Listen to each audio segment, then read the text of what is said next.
합니다. 에베소서 6장 13절에서 18절까지 말씀.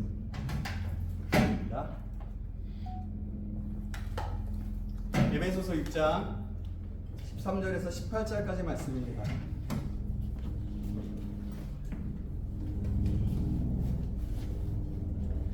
찾으셨나요? 예. 제가 한 구절, 여러분이 한 구절 교독하겠습니다. 그러므로 하나님의 전신갑주를 취하라. 이는 악한 날에 너희가 능히 대적하고 모든 일을 행한 후에 서기 위함이라.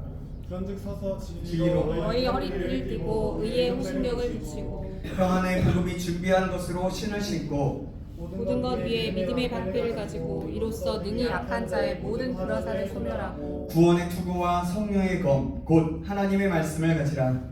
모든 기도와 간구를 하되 항상 성령 안에서 기도하고 이를 위하여 깨어 구하기를 항상 힘쓰며 여러 성도를 위하여 구하라. 아멘. 아멘. 예. 오늘은요 영적 전쟁과 전신갑주 네 번째 시간 성령의 검이라는 제목으로 하나님 말씀 받겠습니다. 성령의 검은 즉 하나님의 말씀인데요. 우리 좌우 옆 사람과 인사하겠습니다. 잘 오셨습니다. 잘하셨습니다. 잘하셨습니다. 자, 이번에 고백할까요? I love you. I love you. I love you. 좀 보세요. 오래 괜찮군요. 목사님 안 보이면서 제가 네? I love you. I love you. I love you. 좀 봐요. 네, 그래요. 네.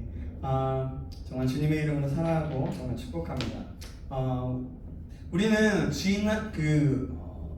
예전에 이제 몇 주 전에 계속해서 영적 전쟁의 필수 요소이면서 아주 중요한 부분 전신갑주에 대해서 말씀을 드렸어요.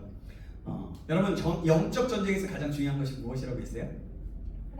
그렇죠. 하나님을 아는 것. 하나님과의 관계입니다. 하나님과의 관계이고 하나님을 아는 것입니다. 하나님을 알 때, 하나님과 관계가 친밀할 때 우리는 우리의 신분을 알고 영적 전쟁을 할 수 있게 된다고 말씀드렸어요. 그리고 승리할 수 있게 됩니다. 우리는 믿음으로 선포하기만 하면 그 마귀는 물러가게 된다고 말씀을 드렸어요. 우리는 계속해서 영적 전쟁과 전신갑주라는 주제로 받았는데 한 주간 다른 주제로 말씀을 드렸지만 영적 전쟁과 전신갑주는 우리는 그것을 통해서 무엇을 배웠어요? 먼저 뭐였죠? 네, 진리의 허리띠와 의의 흉배, 전신갑주잖아요. 그죠? 우리가 만국이 이것죠 말씀. 진리의 허리띠와 의의 흉배에 대해서 첫 번째 시간을 받았고요. 진리의 허리띠는 뭐라고 했죠?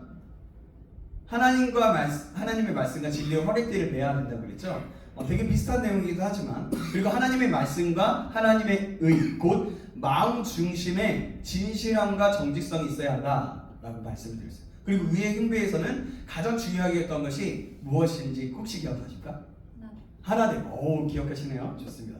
바로 사랑이라고 말씀드렸어요. 하나됨. 하나님과의 관계, 하나님과의 사랑, 지체들 간의 사랑, 지체들과의 하나됨이었어요. 그 다음 주에는 또 복음의 평안의 복음을 준비한 신이었는데요. 중요한 것을 복음을 전하는 것인데 그냥 뭐라고 했죠? 선포하라고 했죠. 뭐라고요? 예수님은 당신을 사랑하십니다. 라고 그냥 선포하라고 했죠. 네, 그래요. 우리 이름을 우리 다시 한번 옆 사람과 한번 인사 나눌까요? 예수님은 당신을 사랑하십니다. 이름을 불러가면서 시작. 예수님은 찬영이를 사랑하십니다. 예수님은 동안이를 사랑하십니다. 예수님은 여러분들 한 사람 한 사람 다 사랑하십니다. 그래요. 그래서 계속해서 그 말을 전달하고 했습니다. 그리고 믿음의 방패였는데요. 다음이 믿음의 방패는 하나님을 할 때 그 방패로 불화살을 맞게 된다고 했어요. 내 몸체 전체를 막는 것이고 불화살은 뭐라고 했습니까? 혹시 기억하세요? 참소, 의심, 정욕의 유혹, 낙심, 두려움, 불순종, 탐욕, 악의 이런 것들이 등이 있다고 했어요. 그 자기 문제에 빠지도록 한다고 했죠. 그것을 막는 거라고 했어요. 믿음의 방패는. 그래서 우리가 믿음으로 선포했죠. 서로에게 선포했습니다. 뭐라고 했어요? 여러분들이 좀 선포하기 좀 꺼려했던 말이에요. 기억하세요? 거룩한 전염병. 예, 당신은 전염병입니다. 거룩한 전염병. 그래서 당신은 연병입니다. 거룩한 연병입니다라고 얘기하면서 바이러스와 같이 있어요. 그래요. 믿음으로 선포했어요. 또 그 다음 주에 구원의 투구에 대해서 말씀을 받았는데 구원의 투구를 말씀으로 받으면서 우리는 어떤 내용을 들었는지 혹시 기억하세요? 지금 정리하는 거예요. 한번. 구원의 투구는 사고를 보호한다라고 했어요. 마음과 생각을 보호하는 것이라고 말씀드렸어요. 우리가 느끼는 감정이나 여러 가지 느낌보다 말씀이 진리임을 인식하고 생각과 마음의 진리임을 아는 것, 믿는 것이라고 말씀을 드렸어요.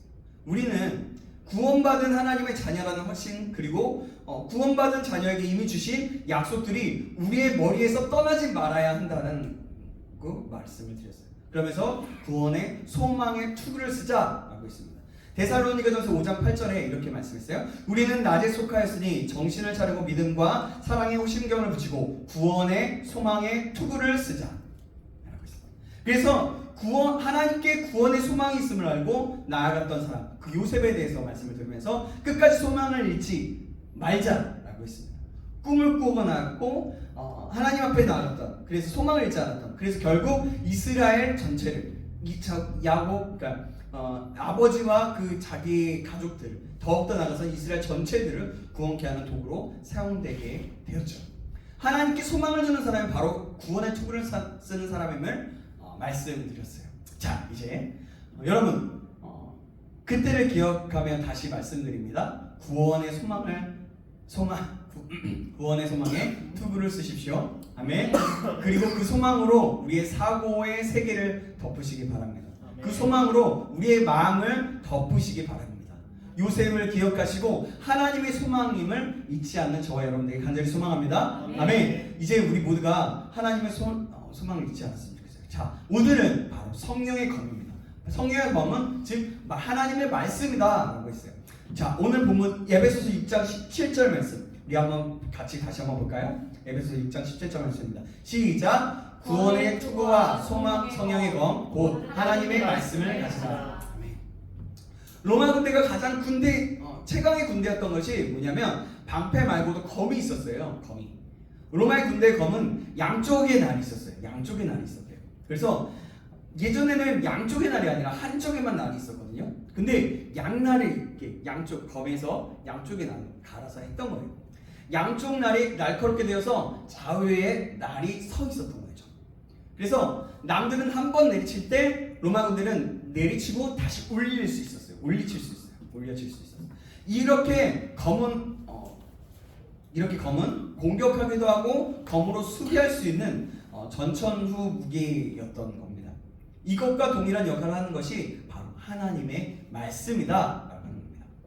여기서 성령의 검, 그 하나님의 말씀이라고 할 때 그것은 어떤 거냐면 로고스 그냥 쓰여져 있는 말 전체 그 성경을 말하는 것이라기보다는 그것도 맞는데 실제적으로 레마, 우리의 살아서 역사하는 말씀이라고 할 수 있는 거예요.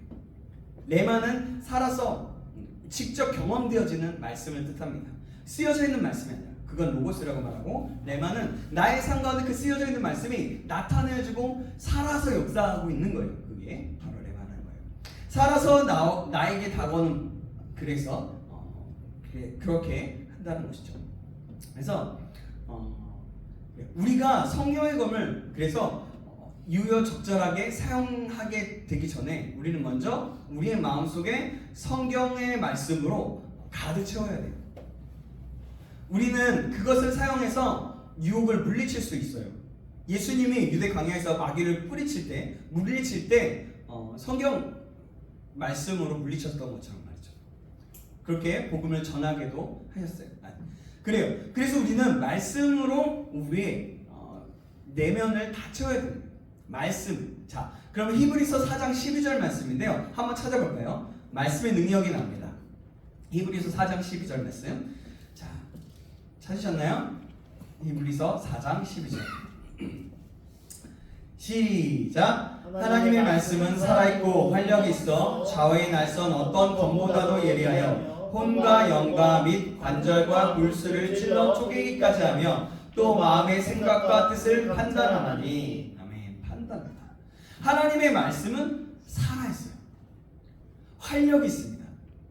하나님의 말씀은 그냥 문자가 아니에요.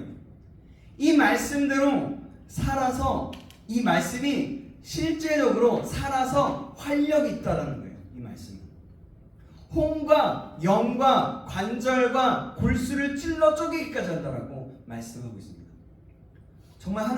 정말 하나님의 말씀은 그래요. 찔러 쪼개기까지 한다는 것은 나누는 것을 말하거든요. 골수가 나눌 수 있어요. 근데 그것을 나눌 수 있는 그런 놀란 역사심, 놀란 능력이 있다는 거죠. 여러분, 고기를 잘라낼 때 지방과 살코기 사이에를 잘라내기도 하잖아요. 그때 그렇게 잘라내면 잘 잘라지죠. 그죠? 그때처럼 육신적인 것, 정욕적인 것을 찔러 쪼개어서 말씀이 얼마나 날카로운지 사고를 바꾸어 버린다는 거예요. 그 말씀이 생각과 사고를 바꾼다는 거죠. 그것이 바로 말씀의 능력이다라는 것입니다. 예수님께서 40일 금식하신 후에 3번 시험 받으셨죠. 그때마다 마귀의 시험을 이긴 것은 바로 하나님의 말씀이었어요. 하나님이셨지만, 예수님이 하나님이 아들이셨지만, 그런 신적인 존재였지만 하나님의 쓰여져 있는 그 말씀을 그 능력으로 물리쳤다는 거죠. 그래서 말씀을 검으로 사용해야 하는 것입니다. 말씀을 내 마음속에 저장한 사람, 말씀을 저장한 사람이 하나님의 뜻을 나타낼 수 있다는 거예요. 이 말씀은요, 마귀를 공격하고 무찌를 때 사용됩니다. 자, 마귀가 두려워하는 것은요, 우리 속에 있는 어떤 개인적인 확신이나 신념이 아니에요. 어떤 믿음도 있지만 믿음이 아니에요. 우리 안에 있는 순전한 하나님의 말씀이에요. 우리가 아무리 기독교에 대한 다양한 견해들을 많이 소유하고 있다 할지라도, 많은 것들을 알고 있다고 할지라도 마귀는 그런 것들을 두려워하지 않는다는 겁니다. 우리는 이 영적 전쟁에서 다만 하나님의 성령에 붙잡힌 도구에 지나지 않는 거예요. 누구든지 하늘로부터 오는 그 성령의 능력을 힘입지 않고는 그런 강한 군사가 될 수 없음을 우리는 알아야 됩니다. 그것이 바로 하나님의 말씀입니다. 성령과 말씀의 관계에 대해서 한번 알아보면요, 하나님의 말씀은요, 성령께서 쓰시는 도구가 됩니다. 그 말씀이 우리 안에 있고, 그리고 성령께서 그 말씀을 붙들어 사용하실 때 그 말씀은 악한 영을 찌르는 칼과 베이는 검이 되는 거예요. 그러므로 우리가 말씀의 검을 준비해야 합니다. 성령님께서 쓰실 수 있도록 말씀을 지식으로 아는 일에 그치는 것으로는 충분하지 않는 거예요. 성령이 마음에 역사하여서 말씀의 영혼을 깊이 체험하고 그 진리에 붙들린 사람이 되어야 된다는 겁니다. 주의 말씀을 내 마음에 두어야 된다는 거예요. 그 말은 뭐냐면 하나님의 말씀은 내 마음에 채워야 된다는 거예요. 계속해서 읽어나가야 된다는 겁니다. 내가 말씀을 알지 못하면, 읽지 못하고 내 말씀을 그 내용들이나 이런 것들을 전혀 모르면요, 그 말씀이 살아서 역사하기가 힘든 거예요. 하나님께서 공급해 주시기 때문에 그 말씀은 하나님의 전신갑주가 되는 거예요. 성령, 내 말씀을 줄 때 우리는 그것을 그래서 사용해야 합니다. 그런데 그것을 받아 입고 악의 권세를 대적해서 자신 있게 사용하는 것이 바로 우리의 책임이에요. 책임. 우리는 어떤 사람이라고, 어떤 존재로 부르심을 받았다 그랬죠? 영적 전쟁을 하는 자, 군대로서 부르심을 받았다 그랬어요. 군대로서 부르심을 받은 것은 뭐냐면 싸워서 이겨야 된다는 거예요. 그죠? 근데 우리는 그것에 싸우려고 하지도 않고 그냥 뭔가 좀 오면은 우리 자신 스스로가 넘어지기도 하고 그 칼에, 그 마귀의 그 계계에 무너지고 만다는 거예요. 자, 그런데 말씀의 능력에 대해서 예레미야 23장 29절에 이렇게 말씀합니다. 제가 한번 읽어드릴게요. 자, 잘 들어보세요. 이거 중요한 말씀인데요. 잘 들어보세요. 여호와의 말씀이니라 내 말이 불같지 아니하냐, 바위를 쳐서 부서뜨리는 방망이 같지 아니하냐 라고 말씀합니다. 무슨 얘기냐면 하나님의 말씀은 불같이 불과 같다는 거예요. 바위를 녹이거나 불로 태워버리는 거예요. 거대한 제철 공장에서 철을 만드는 것은 뭐냐면 쓸모없는 고철을 수집해서 그곳에 쏟아붓게 돼요. 그리고 물처럼 녹입니다. 이물질들이 있습니다. 이것을 제거해버리기 위해서 태워요. 없애버려요. 그것을 제거해버리고 좋은 성질의 철, 쉽게 깨지지 않는 강철을 만들기 위해 용광로에 몇 차례 넣어서 불순물을 그렇게 제거한다는 거예요. 이것이 바로 말씀의 역할인 거예요. 하나님의 말씀은 방망이, 망치와 같다라는 겁니다. 예레미야 23장 29절에 그렇게 말씀하고 있는 거예요. 어떤 딱딱한 마음을 가진 사람이라 할지라도 말씀의 능력이 임하면 깨어져 버리는 거예요. 내 마음에 만약에 우리가 이렇게 그래 목사님 말씀을 전해봐. 뭐야 무슨 말씀이야 오늘 이렇게 딱 이렇게 좀 이렇게 해봐. 만약에 이렇다고 봐봐요. 그렇지 않아요. 근데 그렇게 그냥 예는 거예요. 예를 해봐요. 좀 나한테 은혜를 좀 끼쳐라. 좀 해봐요. 진짜 좋아하네. 막 이렇게 막 이렇게 한다고 해봐요. 근데 하나님 살아서 역사하는 그 말씀이 선포되는 말씀이 임하기 시작하면, 일하기 시작하면, 말씀의 능력이 임하면 그 모든 것들이 깨져버리고 다시 한번 그만 딱 잃었던 모습이 네 이렇게 딱 차렷 자세가 되어서 하나님 말씀하시죠. 이런 자세가 된다는 거예요. 그렇게 하나님 지금 그런 얘기가 그렇게 말씀의 능력이 임하면 그 모든 것들도 깨져버린다는 거죠. 디모데후서 3장 16절에 말씀의 유익에 대해서 나오는데요. 이 말씀을 같이 찾아보겠습니다. 디모데후서 3장 16절입니다. 같이 3장 16절 디모데후서 찾으셨나요? 같이 읽겠습니다. 시작. 모든 성경은 하나님의 감동으로 된 것으로 교훈과 책망과 바르게 함과 의로 교육하기에 유익하니. 아멘. 교훈과 책망과 바르게 함과 의로 교육하기에 유익하다라고 말해요. 교훈은 여러분 삶의 방향성을 제시해 주는 거예요. 그리고 책망은 만약 우리가 엉뚱한 길로 들어설 때 경고하고 한 대 툭 쳐주면서 그거 잘해야지. 이게 아니라 턱 이렇게 쳐주면서 그거 아니야. 때로는 그 책망이 굉장히 빡세게 때릴 수도 있지만 그 책망이 그렇다는 거. 어쨌든 그런 역할을 한다는 거죠. 바르게 함은 다시 돌아가야 할 목적을 상기시키는 거예요. 그리고 의로 교육함은 격려와 위로를 통해 마지막까지 가게 한다라는 겁니다. 그런 의미를 뜻해요. 여러분 말씀은 이렇게 중요한 거예요. 말씀의 유익은 이렇게 중요한 거예요. 근데 여러분 말씀이 필요 없으면 여러분 알아서 하세요. 그냥 그러셔도 돼요. 필요하니까 맞죠. 그러나 여러분 진짜 필요 없으면 알아서 합니다. 근데 말씀은 중요해요. 저는 이 말씀을 준비하면서 더욱더 깨달았어요. 왜냐하면 말씀이 너무나 필요하고 그냥 필요한 게 아니라 진짜 너무 필요합니다.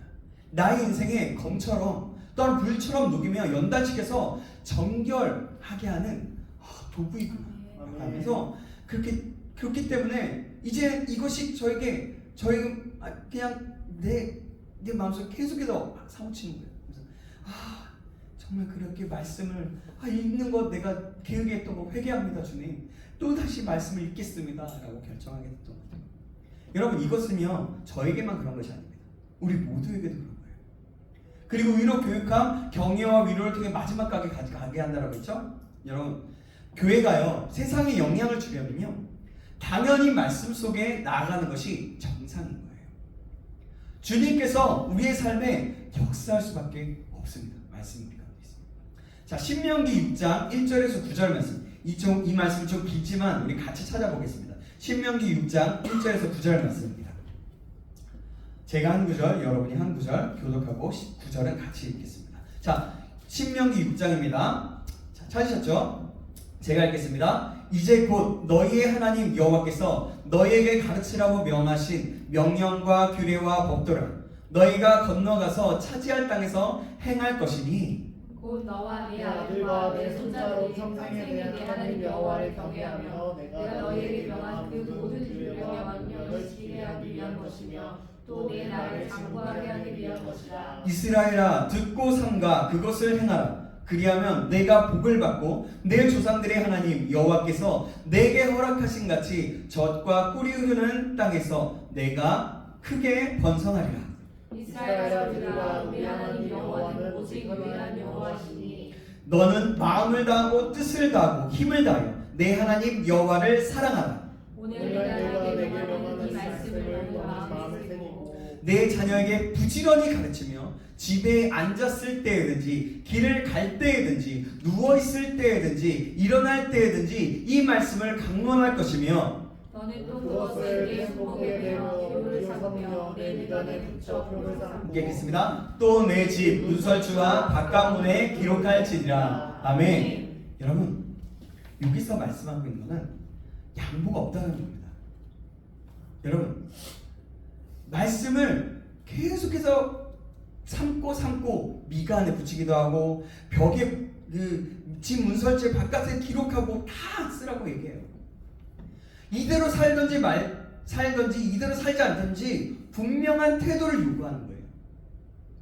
애굽에서 나온 첫 세대가 죽고 다음 세대가 40년 후에 큰 평지에 모였어요. 수백만의 사람이 모였는데 이곳에서 하나님이 모세를 통해서 하시는 그 신명기의 말씀인 거예요. 이게 지금 이 장면이요. 앞으로 어떻게 살아갈 것인가. 이들에게 중요한 것은 그 땅에 들어가는 것만이 아니라 가나안 땅의 그 부정을 정결하게 하는 것뿐만이 아니라 하나님의 말씀으로 하나님의 나라를 세워가야 하는 과업이 있었던 거예요. 이스라엘 백성들의 그런 과업이 주어졌던 거예요. 그냥 말씀을 지켜 부정을 정결하게 이것이 아닌 거예요. 그 하나님의 말씀을 세워나가는 그래서 그 영향력 다른 어떠한 세력의 우상 숭배와 다른 영향력은 아예 부숴버리고 아예 없애버려라 라고 하는 거예요. 너희가 내 말을 듣고 지키면 내 날이 장구하게 할 것이다. 이렇게 말씀합니다. 그래서 이 말씀을 따라 행하라. 깊이 들어라. 마음에 새기고 자녀들에게 부지런히 가르치라. 늘 이 말씀을 강론하라. 손목에 메고 미간에 붙이라. 언제나 말씀이 내 손목에 있고 또 결정할 때마다 또 들어올 때마다 또 나아갈 때마다 말씀 중심으로 살아라. 그래서 실제적으로 여러분 이스라엘 백성들은요 미간을 붙이고요 팔을 붙이고요 그리고 문설주에 붙이고 다녀요. 정말 그러면서 이게 율법을 하나님의 말씀 율법을 그렇게 적고 다녀요. 이렇게 하라 이들처럼 완전히 그렇게 행동으로 옮겨라 이런 부분일 수 있는 건데 있지만 우리가 어쨌든 말씀으로 충만한 가운데 날마다 말씀 가운데 있어라고 하는 겁니다. 그래서 여러분 또 여기에서 뭐라고 하죠? 5절에는 뭐라고 해요? 너의 눈 마음을 다하고 뜻을 다하고 힘을 다하며 내 하나님 여호와를 사랑하라. 이 말은 뭐냐? 하나님을 사랑하기 때문에 말씀을 대해라 라는 거예요. 하나님을 사랑하기 때문에 말씀을 읽고 말씀을 보고 말씀을 대하라는 거예요. 하나님을 사랑하기에 하나님의 말씀에 귀를 기울이는 겁니다. 그래서 말씀합니다. 들으라 이스라엘아 이 말씀을 가슴에 새겨라. 우리의 약속의 땅에 나갈 때 지금까지의 생각을 가지고 가면 안 된다. 애굽의 노예, 이집트의 노예 생활 그 생각을 그 사고를 가지면 안 된다. 그 광야의 그 평야에서 그 첫 세대처럼 그렇게 살아서는 안 된다. 하나님을 원망하고 내 마음대로 내 뜻대로 안 된다고 해서 하나님을 원망하고 불신하고 그래서는 안 된다라는 겁니다. 말씀을 가슴에 새김으로 약속의 땅에 들어가야 한다. 말씀으로 그곳에 하나님의 나라가 임하도록 해야 한다라고 말씀한 거예요. 이 말씀은 우리로 말하자면 이런 거예요. 말씀을 새겨서 이 말씀을 교회 안에만 두지 말라. 이 세상을 향해 나아가야 한다. 이 세상을 바꾸고자 하는 마음으로 하나님의 나라를 세우는 마음으로 말입니다. 이 세상을 누가 바꿀까요?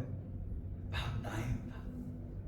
바로 나가는 사역자, 세상으로 나아가는 우리는 선교사인 거예요. 선교사.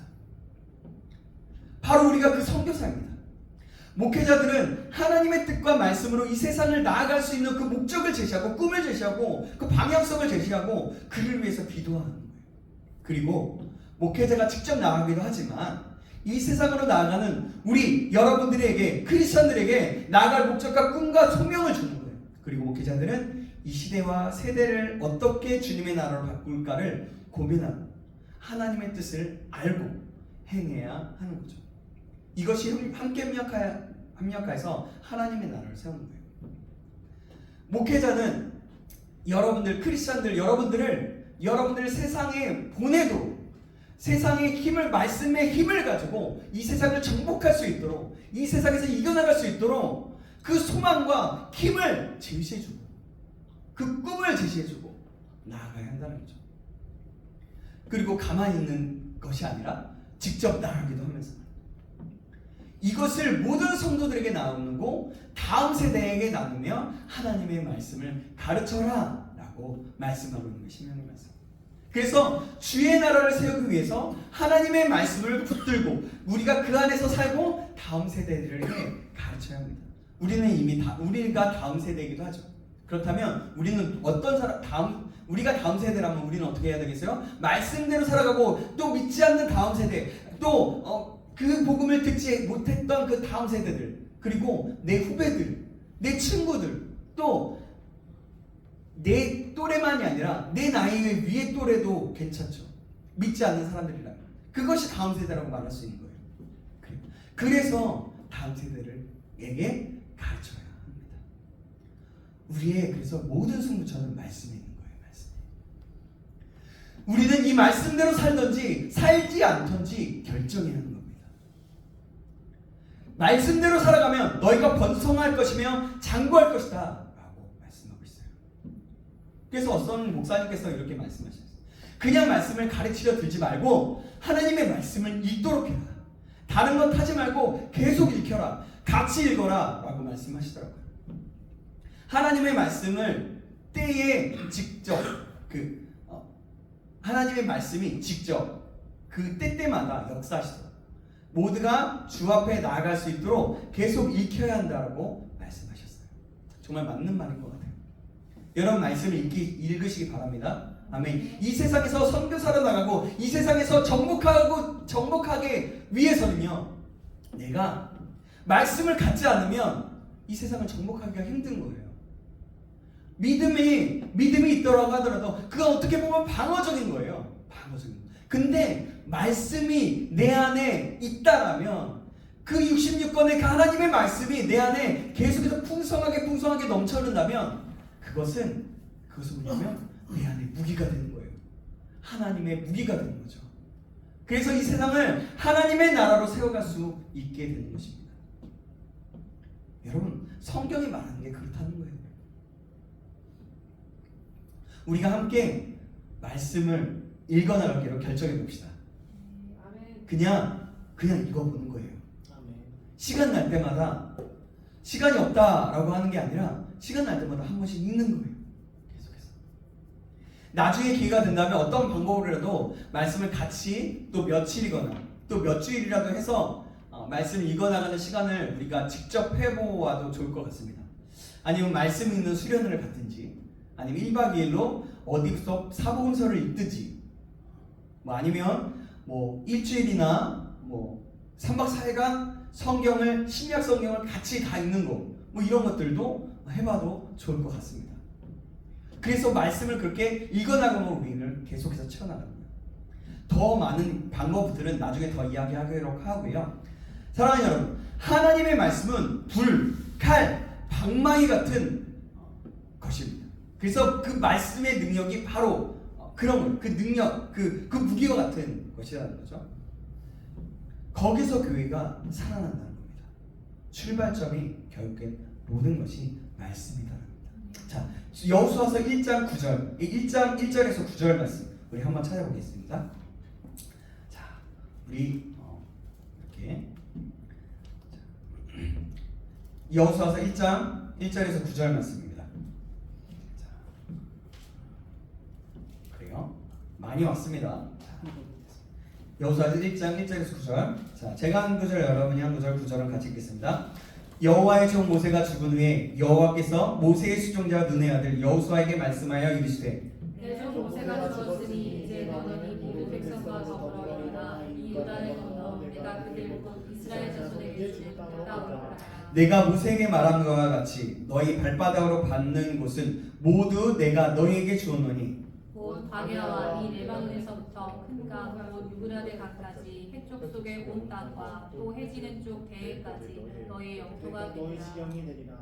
내 평생에 너를 능히 대적할 자가 없으리니 내가 모세와 함께 있었던 것 같이 너와 함께 있을 것임이니라. 내가 너를 떠나지 아니하며 버리지 아니하리니 강하고 담대하라. 너는 내가 그들의 조상에게 맹세하여 그들에게 주리라 한 땅을 이 백성에게 차지하게 하리라.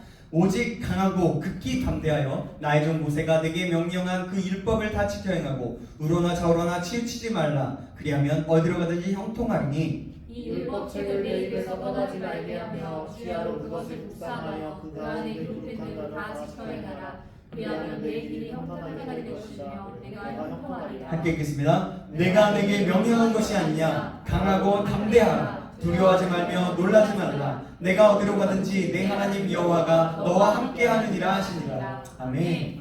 여호수아 1장을 보면요, 가나안을 정복해야 할 가장 큰 일을 할 그 모세가 죽었던 거예요. 그런데 이 일을 여호수아가 후계자로 세워지게 됩니다. 그래서 지도자가 됐죠. 그래서 이 일을 여호수아가 해야 됐던 거예요. 이 여호수아가 해야 할 일의 그 압박감은요, 우리가 측량하기 어렵죠. 그죠? 얼마나 부담이 되었을까요?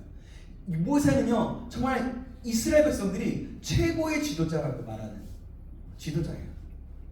최고로 존경하는 사람 중에 하나입니다. 그렇다면 그런 모세가 죽었어요. 근데 여호수아가 이제 했던 거예요. 여러분, 얼마나 부담이 됐겠어요? 그는 과연 성공할 수 있을까? 하는 너무나 높은 일을 해야 할 두려움이 있었던 거예요. 끝없는 갈등이 내면에 있었을 것입니다. 근데 하나님이 말씀하시죠. 너는 해낼 것이다. 비결이 뭐냐면 한 가지입니다. 하나님의 말씀. 반드시 하나님의 말씀을 내 입에서 떠나지 말고 주야로 그것을 묵상하며 기록된 대로 지켜 행하라. 그리하면 반드시 성공할 거야 라고 합니다. 아멘. 그러면 다 형통하게 될 것이다. 막힘이 없이 뚫리게 된다는 겁니다. 이것이 바로 형통입니다. 말씀을 따라 지켜 행하면 반드시 형통하게 되어 있다는 겁니다. 우리도 마찬가지예요. 하나님께서는 우리를 형통한 삶으로 인도하시기 원하세요. 그렇다면 말씀을 입에서 떠나지 말게 하고 그것을 읽고 그것을 주야로 묵상하며 그 말씀을 따라 살아가는 거예요. 그럴 때 모두 다 하나님께서 형통케 하실 것이다 라고 말하는 거죠. 여러분, 교회가 새롭게 일어설 수 있으려면 말씀의 부흥이 있어야 돼요. 살아있는 하나님의 말씀이 있는 거예요. 제가요, 이 말은요, 제가 저의 소망이기도 하지만요, 제가 여러 기라성 같은 설교자들, 목사님들의 설교를 들을 때마다 듣는 거고, 그 말씀이 있었을 때 실제적으로 그런 교회들이 실제적으로 일어났던 것들을 보게 돼요. 그래서 제가 이 말씀을 드릴 수 있는 거예요. 그래서 교회가 일어서려면 말씀에 부흥이 있어야 돼요. 살아있는 하나님의 말씀이 있어야 되는 거예요. 말씀의 읽기 운동이 일어나고 회복되면 하나님께서 그 공동체에 역사하시게 되는 겁니다. 말씀의 묵상을 함으로써 나아갈 때 하나님은 그 공동체에 역사하시기 시작하십니다. 또 말씀을 듣는 것이 회복되면 공동체에 역사하기 시작합니다. 말씀을 읽고 묵상하고 듣기를 힘쓰시기 바랍니다. 여러분, 이것이 가장 중요해요. 가장 중요한 것은 듣는 것도 중요하지만 말씀을 읽고 묵상, 내가 직접적으로 말씀 속에서 살아서 역사하시는 하나님을 경험하는 거예요. 그리고 더 나아가서 하나 찾자면 듣기에 힘쓰다는 거죠. 한 가지 더 말씀드리고 싶은 것이 있는데요, 이것은 겉면인데요, 참 놀라운 것은요, 사람들은 하나님의 말씀을 들으면 그 말씀을 들으면서 그 말씀이 살아있는지 살아있지 못한지 어느 정도는 안다는 거예요. 왜냐하면 사람이 영적인 존재거든요. 그래서 말씀이 살아있으면요, 그곳에 사람들이 몰리기 시작해요. 그리고 그 말씀을 듣고자 한다는 거죠. 사랑하는 여러분, 그래서 말씀을 전하는 자를 위해서 기도해 주시기 바랍니다. 말씀을 잘 준비하고 전할 수 있도록 살아있는 하나님의 말씀이 선포되어질 수 있도록, 특히 여러분 담임 목사님 위해서 기도하시기 바랍니다. 그리고 저를 위해서 기도해 주세요. 그러할 때 하나님께서 신창교회에 역사하실 것입니다. 아멘. 신창교회를 새롭게 세워가실 거예요. 아멘. 그리고 우리 청년 공동체에 역사하시고 우리 청년 공동체를 하나하나씩 세워가실 것입니다. 제가 강의를 들었던 목사님께서 말씀하셨던 내용이에요. 이 말씀하고 좀 같이 어느 정도 정리하도록 하겠습니다. 그 목사님께서 이렇게 얘기하셨어요. 2002년 방콕에 태국 방콕에 선교 집회를 갔대요. 그때 하나님께서 깨닫게 하신 것이 있었대요. 1988년에 그때 뭐가 있었어요? 서울 올림픽이 있었죠. 세계 속에서 대한민국이 처음 드러났던 그 전까지는 여권이 나오기가 쉽지 않았어요. 근데 그 이후로 여권이 나오는 게 조금 더 수월해졌다고 합니다.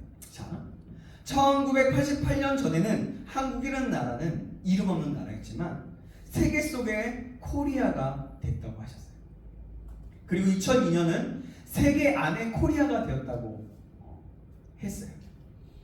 그때 그분이 말씀하셨습니다. 앞으로 한국은 세계와 어깨를 나란히 하게 될 것이다. 그리고 동등한 입장에 설 것이다 라고 말씀하셨어요. 그 이후에 2018년도에 뭐가 있었어요? 평창 동계올림픽이 있었거든요.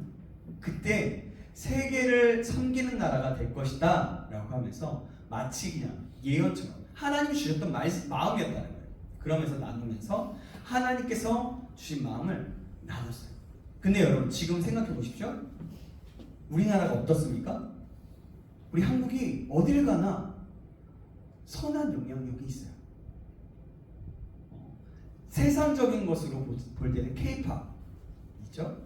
또 우리가 어쨌든 한국이 다른 동남아나 서남아 어디를 가면요, 한국 사람이라고 얘기하면 그래도 되게 환영하는 편이에요. In the world with poor. 무슨 뜻이에요? 역사는 그러니까 세계와 함께 간다고 이런 뜻이죠. 세계 안에서 함께 간다 그런 거예요. 그렇게 좀 역사는요, 역사의 흥망성쇠는요 하나님의 뜻을 이루기 위해서요.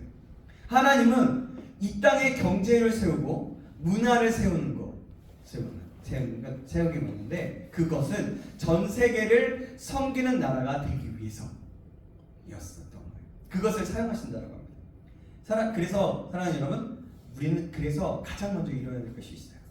이 세상의 문화, 이 세상의 경제, 그것도 중요하지만요, 가장 중요한 것은 교회가 먼저 일어나야 돼요. 먼저 일어서야 되는 겁니다. 교회에서 먼저 부흥 운동이 일어나고 새롭게 부흥을 해야 하는 거예요. 세계를 섬기는 한국이 되어야 된다는 겁니다. 여러분, 그래서 우리는 꿈을 꿔야 돼요. 우리는 소망을 가져야 돼요. 뭐냐면 그냥 나 혼자 살고 나 혼자 먹고 살고 그냥 끝나는 게 아니에요. 내가 뭔가 하다가 안 되면은 그냥 집어치워. 뭔가 하다가 안 되면 집어쳐. 안 해. 이게 아니라 뭔가를 할 때, 그것을 할 때에 그 일이 어떤 돈을 버는 목적이 될 수도 있겠지만요, 그 일을 통하여서 또한 그 돈을 통해서 하나님의 영광을 위해서 쓰임받게 하는 것이 될 수도 있게 하는 거고, 또 그 일 자체가 하나님의 영광을 드러내는 도구가 되기도 하는 거예요. 그렇게 섬기고 나아가야 된다는 거예요. 우리가 그래서 그냥 뭔가를 하나를 할 때라도 그냥 시간 때우고 돈 받으니까 뭐 하니까 내가 앞으로 잘 돼야 되니까 이것을 목표를 두고서 하면 절대로 안 되는 거예요. 그러면요 그냥 쓰러져. 그냥 뭔가 그냥 오면요, 뭔가 갑자기 그 파도가 갑자기 팍 뭔가 오면, 시험이나 어떤 것도 팍 와버리면 어떻게 되냐면 그냥 쓰러지게 되는 거예요. 그것에 그냥 나 망했어, 나 안 해. 그러면서 꿈 없는 사람, 그냥 힘 없는 사람, 그냥 주저앉아서 아무것도 이러지도 저러지도 못하는 사람이 될 수 있다는 거예요. 그래서 우리는 뭐냐면 뭔가 하나를 하더라도 하나님, 내가 이곳에 갔는데 내가 공부를 한다면 내가 이 공부를 통해서 하나님의 영광을 드러내는 일이 무엇입니까? 내가 이 직업 아니면 이 알바 이 일들을 통해서 하나님의 영광을 드러내는 것이 무엇입니까? 내가 이것을 통해서 하나님의 영광을 드러내서 내 삶뿐만이 아니라 다른 사람의 도움을 주고 하나님의 영광을 드러낼 수 있게 하는 일들은 무엇입니까? 라고 질문을 하면서 기도하면서 소망하면서 작은 일들 하나하나를 해나가야 된다. 여러분, 그래서 굉장히 중요한 부분이에요. 여러분들에게 그런 소망을 갖고 나아갈 수 있기를 주님의 이름으로 축원합니다. 내가 일어나면요, 여러분, 교회가 일어나게 되는 거예요. 나 혼자만 일어난다는 게 아니죠. 이게 뭐냐면 하나님의 영광을 위해서 하는 일이잖아요. 그렇다면 내가 일어남을 통해서 내 지체들이 일어나고 다른 사람들이 일어나고 그렇게 되면 뭐가 되는 거예요? 그것이 하나의 공동체가 되고 교회가 되는 거잖아요. 그렇다면 교회가 일어나는, 하나님의 나라가 임하게 된다는 거죠. 여러분, 그래서 우리는 그냥 가만히 있지 않았으면 좋겠어요. 이제는 소망하며 꿈을 꾸어야 될 때입니다. 우리 구루터기 청년부가 이제는 이것으로 끝나는 게 아니라 내가 어떻게 하면 이 공동체에 하나님의 나라를 임할 수 있게 할까? 어떻게 하면 뭔가 작은 것이라도 섬길 수 있을까?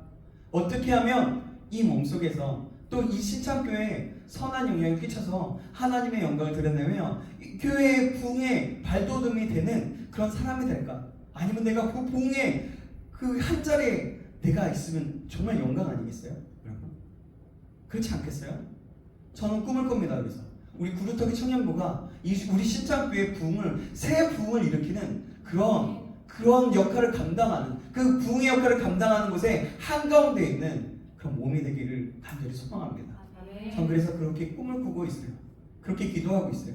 매번 10시마다 그냥 다른 거 하기도 하고 하나님 도와주세요 라고 하지만 이렇게 하나님 도와주세요 라고 하면서 그것이 그냥 하나님 도와주세요가 아니라 그 작은 것, 그 도와주세요 속에 많은 것이 내포되어 있으면서 이렇게 기도하는 거예요. 하나님, 이제는 이러고 싶지 않아요. 하나님, 내가 하나님보다 열정을 가지고 하나님보다 앞서는 것이 아니라 하나님의 뜻을 알아서 우리가 하나님의 뜻을 알아서 그 하나님의 뜻을 이뤄드려서 하나님의 그 부흥의 역사에 나타내어지는 우리가 될 수 있도록 도와주세요. 그러기 위해서 내가 성장하고 우리가 성장하고 우리가 말씀 앞에 반응하며 믿음으로 나아갈 수 있도록 도와주세요 라고 그렇게 기도하고 있어요. 여러분, 이 꿈을 함께 꿨으면 좋겠어요. 여호수아에게 앞으로, 여러분, 자 이제 성경을 다시 돌아가서 여호수아에게 앞으로 들어갈 땅에서 말씀을 붙들라고 말씀하셨어요. 그죠? 그 말씀을 아까도 얘기했지만 우리에게도 하시는 거예요. 여러분, 그거 아세요? 한국에 믿는 사람들이, 한국의 크리스찬들이 일독을 한 사람, 성경 일독을 한 사람이 몇 퍼센트나 되는지 아세요? 몇 퍼센트인지 아세요? 50%. 아니에요. 여러분, 이건 땅을 치면서 회개하고 나아가야 돼요. 2%밖에 안 돼요. 충격이다. 여러분, 이것이 문제예요. 하나님의 말씀을 붙들어야 하는 거예요. 여러분, 다른 것도 듣는 것도 중요해요. 좋은 강의를 듣는 그것도 중요해요. 근데 그것에 먼저 관심을 둘 게 아니라 이제는 내가 말씀을 읽을 마음이 있어야 되는 거예요. 여러분, 이게 중요해요.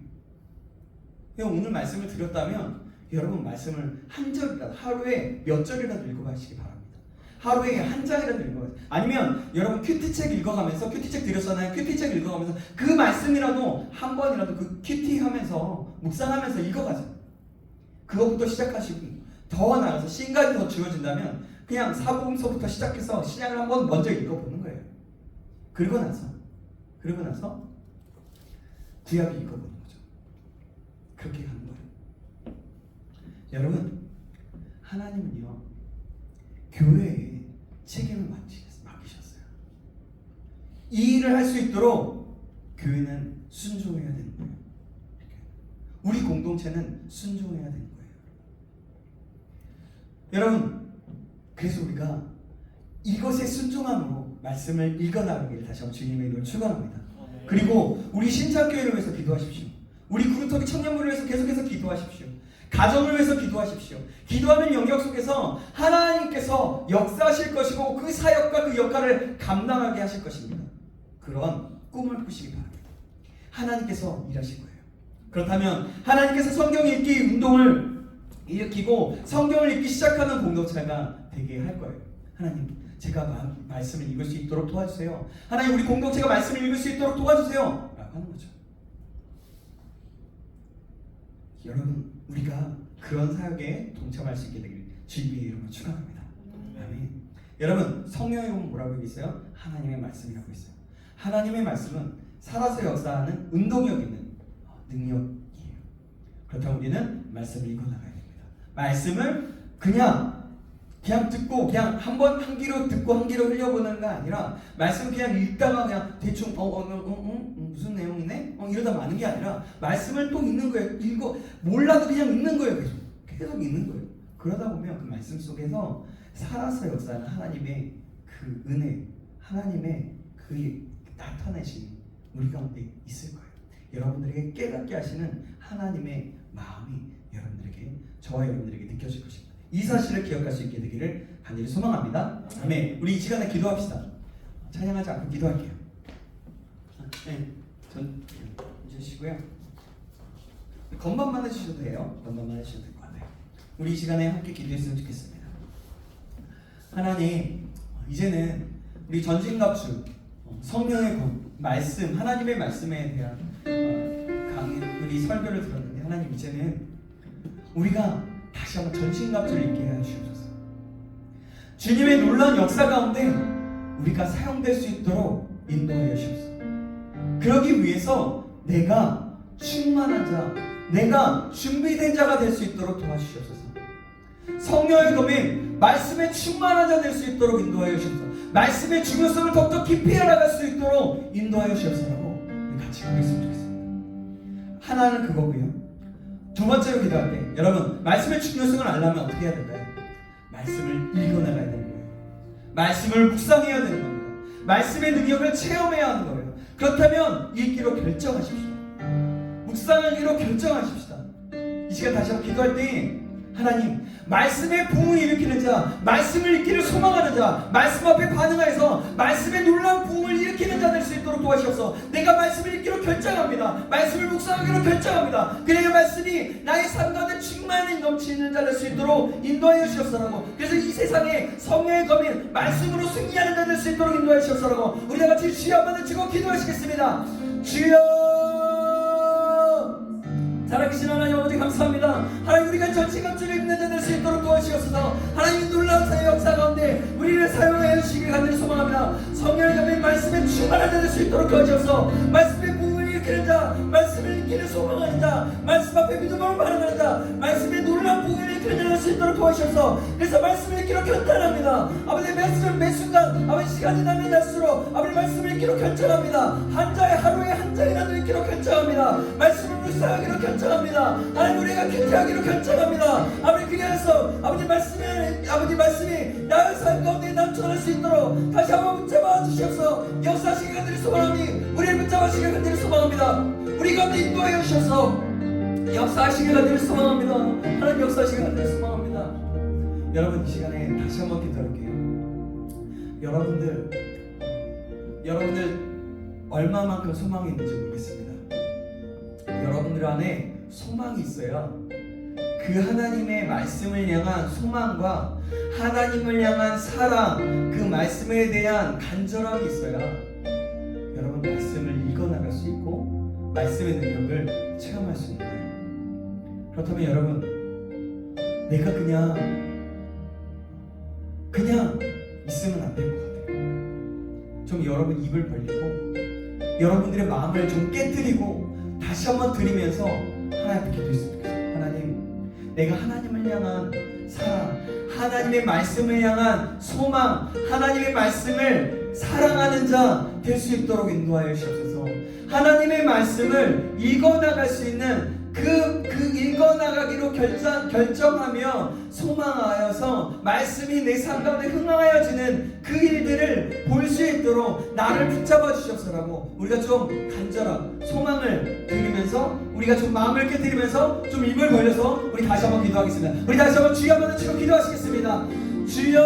주여, 살아계신 하나님 그렇습니다. 하나님 아버지, 저와 주님의 말씀, 제 아버지 주님의 말씀을 향한 사랑, 주님을 향한 아버지 주님을 사랑하는 마음이 어떻게 가져갈 수 있도록 하여서 주님을 향한 사랑이 어떻게 가져감을 따라서 말씀을 읽어나가기로 결정하며 소망을 할 수 있는 그 마음으로 하여 주셔서 말씀을 향한 소망을 하여 주셔서 말씀을 향한 소망을 하여 주시고 말씀을 읽어나가야 하는 그런 마음과 믿음을 더하시길 간절히 소망합니다. 하나님 나와 말씀이 상관없는 자가 아니라 아버지 말씀이 어려워서 나가는 것이 아니라 어려울지라도 살아서 역사하시는 하나님의 말씀이 내 마음속에 내 삶 가운데 내 모든 것에 나타내주고 일어나는 것들을 볼 수 있는 것들을 아버지 소망하며 나가게 하셔서 그래서 아버지를 그렇게 하기로 결단하며 나갈 수 있도록 주여 붙잡아 주시길 간절히 소망합니다. 우리에게 그 마음을 더해 주시길 간절히 소망하오니 우리 가운데 역사하시고 일하여 주시며 길을 만들어 주시고 아버지 또 이어주셔서 주님을 찬양합니다. 주님을 의지합니다. 주님 붙잡아 주셔서 할렐루야 우리를 새롭게 하시길 간절히 소망합니다. 하나님 인도하여 주시옵소서. 살아계신 하나님 감사합니다. 오늘 말씀을 통하여서 하나님 우리가 말씀의 중요성이 어떤 것인지 이미 듣고 알아왔지만 하나님 오늘은 특별히 성령의 검인 말씀이 얼마나 큰 영향이 있는지 하나님 우리가 말씀을 들었습니다. 하나님 이것이 듣는 것으로 끝나는 것이 아니라 내 삶 속에서 작은 것 하나라도 시작하여 말씀을 읽어나갈 수 있도록 하나님 인도하여 주셨소. 나의 마음을 변화시켜 주시고 나의 마음을 말씀으로 갖게 하시고 말씀을 대한 소망함과 사랑함이 커져갈 수 있도록 주님 우리의 마음을 붙잡아 주시고 우리를 이끌어 주시옵소서. 그래서 이 시간에 다시 한번 결단합니다. 하나님 우리가 한 순간이라도 하나님 한 장이라도 하나님 큐티 본문이라도 읽어나가기로 결단하오니 하나님 우리에게 역사하시고 살아서 역사하시는 하나님의 말씀이 아버지 하나님 우리의 삶 가운데 우리가 읽어나가는 그 시간 가운데 나타나질 수 있도록 인도하여 주시옵소서. 모든 것을 주님께 맡깁니다. 살아계신 예수님의 이름으로 기도합니다. 아멘.